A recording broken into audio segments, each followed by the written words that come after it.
van der Leyen as she receives, on behalf of the European Commission, the World Peace and Liberty Award.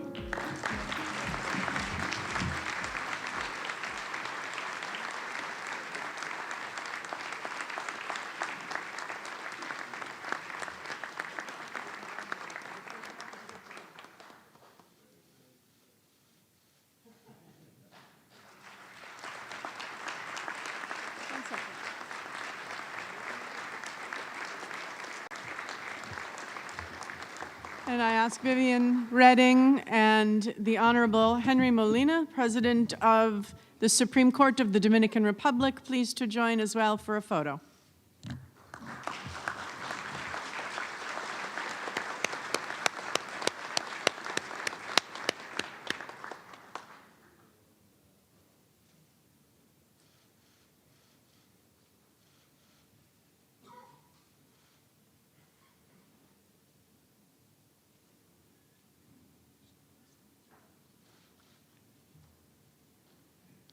Thank you. Ladies and gentlemen, Mrs. Ursula van der Leyen.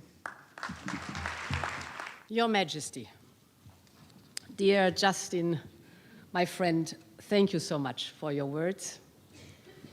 Dr. Javier Cremades, my dearest Vivian Reding, Excellencies, distinguished guests, ladies and gentlemen, what an honor to receive this award on behalf of the European Commission.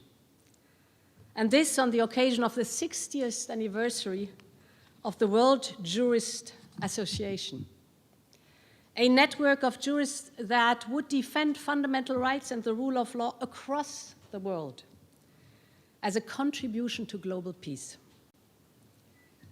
60 years on, you are still faithful to your foundation and your principles, and I want to thank the World's Jurist Association not only for this recognition, but for your enduring service to all humanity.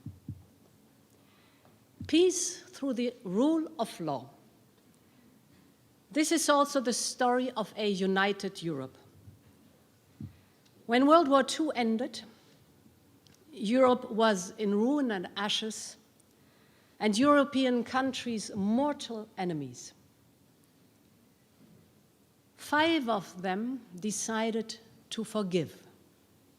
Not forget, but forgive.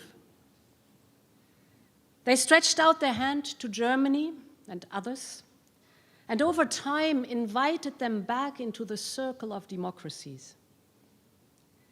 Under one condition: to do everything necessary for just and lasting peace, grounded on the rule of law.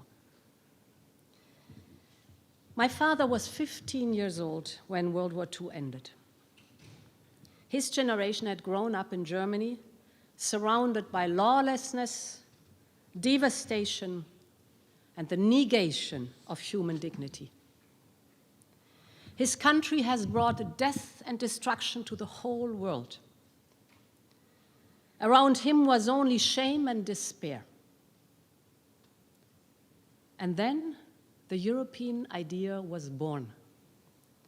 He was overwhelmed by the power of reconciliation and the rule of law. In 1957, he witnessed the foundation of the European Economic Community, the beginning of the European Union, with only 6 member states at that time. He dedicated his whole life to serving the European idea. And when he passed in 2014, the European Union had grown to 28 member states. The story of our union is one of democracies, young and old, getting stronger together. It is the story of Germany's and Italy's rebirth after the war. It is the story of Spain's, Portugal's, and Greece's path from dictatorship to democracy. It is the story of democratic renaissance after the fall of the Iron Curtain. And the next chapter in this story is being written today in Ukraine, Moldova, Georgia, as well as the Western Balkans. This is Europe's promise, a united continent where all are equal before the law, with freedom and democracy for all. But what does it mean for today's Europeans to build peace through the rule of law? What is Europe's mission in this new and turbulent era in the history of the world? This is the question I would like to share some thoughts with you today. The first part of the answer still has to do with the United Nations Charter and global peace. Vladimir Putin has brought war back to the European Union and the European continent. Not only is he committing unspeakable crimes, with cities razed to the ground, children taken from their families, civilians killed in cold blood. This war goes also against the very foundation of the United Nations Charter. It is targeting the very idea of a world order based on the international law, where all sovereign countries have equal rights, and all countries shall refrain from the use of force against the territorial integrity or political independence of any state. These are the words of the UN Charter. Shall refrain from the use of force against the territorial integrity or political independence of any state. This is why Europe stands by Ukraine for as long as it takes. Ukraine is not only fighting for its own freedom. Ukraine is fighting for the freedom of every country, because this is the principle of the United Nations Charter. No one wants peace more than the people of Ukraine. But lasting peace can only be built upon the foundation of international law. An independent Ukraine within its recognized international borders, where accountability for war crimes has been met, and with security guarantees so that Ukrainians can be free from fear. This is at the heart of President Zelensky's peace formula. Each of his 10 points is based on the UN Charter and UN resolutions. The Charter must be the starting point for any negotiation for just and lasting peace. There's another reason why this war shows the deep connection between peace and the rule of law. Ukrainians have made a clear choice for the rule of law and democracy. They want to join the European Union. And that means deep and structural reforms, ranging from the independence of the judiciary to anti-corruption, from minority rights to media freedom. I must say it is amazing to see how fast and determined Ukraine is implementing these reforms despite the war. They are defending their country and reforming. This leads me to my second point. Europe's mission to protect and promote fundamental rights in an ever-changing world. Our union was born as an economic community.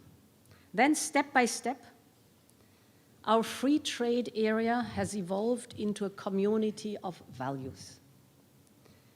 And we cast our values into treaties that protect all people and bind all countries in our union. But our job is not done.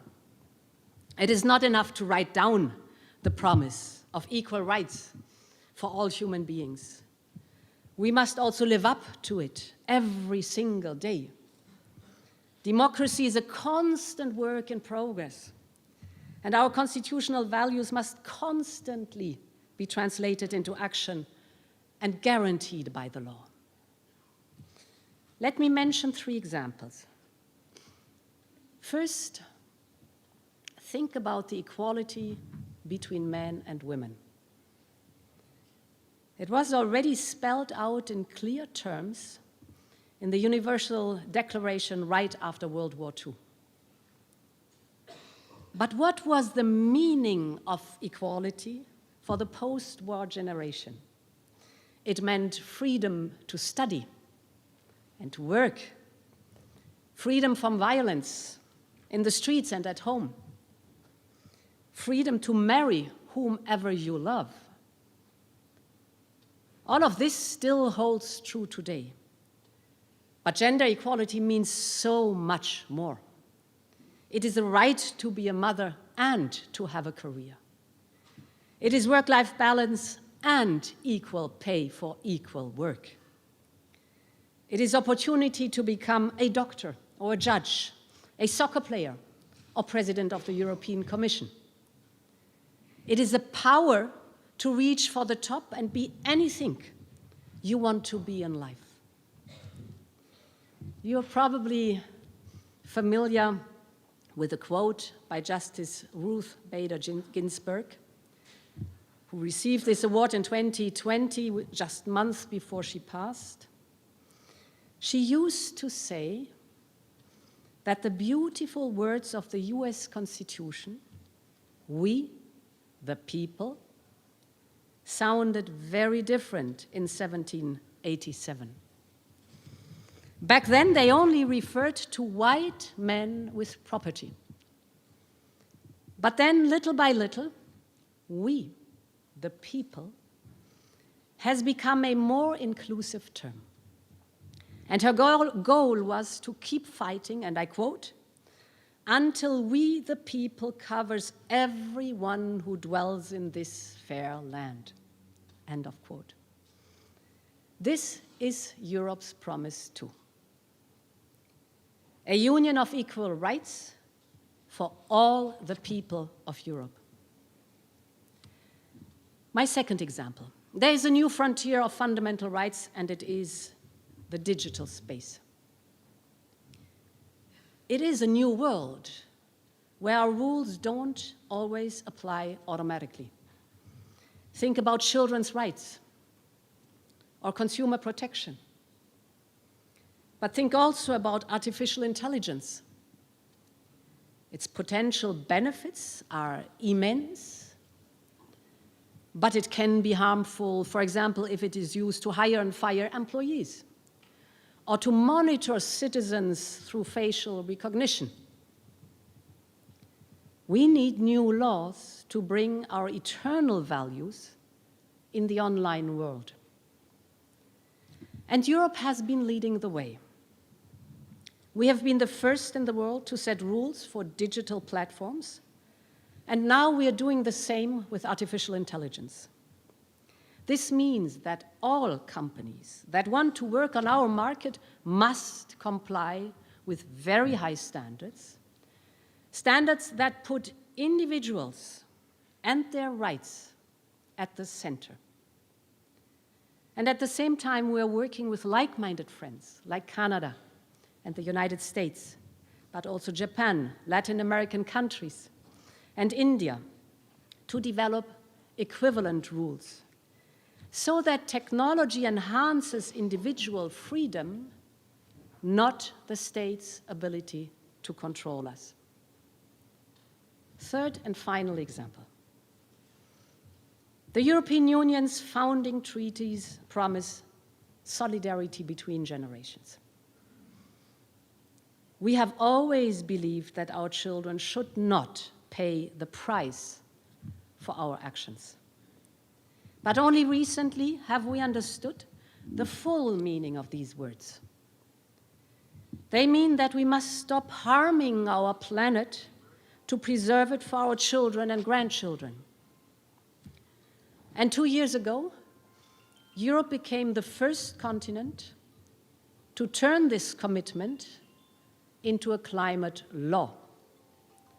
This means that climate neutrality in Europe by 2050 is now a legally binding target that can be enforced by our union and in court. We are putting the full force of the law at the service of our planet.